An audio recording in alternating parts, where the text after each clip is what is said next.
Here are some examples of active versus passive voice. There's a sentence written in two different formats on the board. The active voice reads, "I like cheese." Of course, we know in this case the subject of the sentence is I, and we know the verb is like. In this case, the I is actually liking the cheese. It's doing something. It's performing the verb. In the passive version, we have cheese is liked by me. In this case, the subject is cheese. The verb is liked.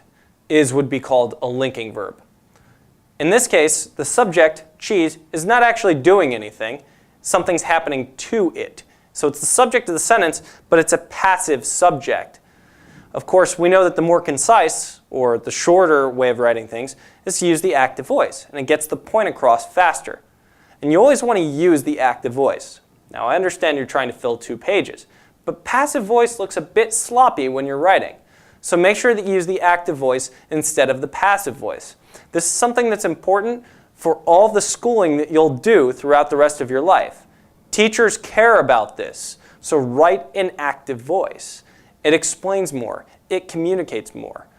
For example, you notice that if we took by me off of the end of the passive voice sentence, we would have cheese is liked, which is a sentence, but it doesn't tell you who's liking the cheese. It doesn't really explain everything.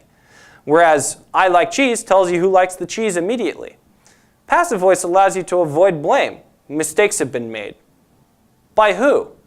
Of course, if I say I made a mistake, then I'm admitting fault. And so it's just a little bit more honest and a little bit clearer.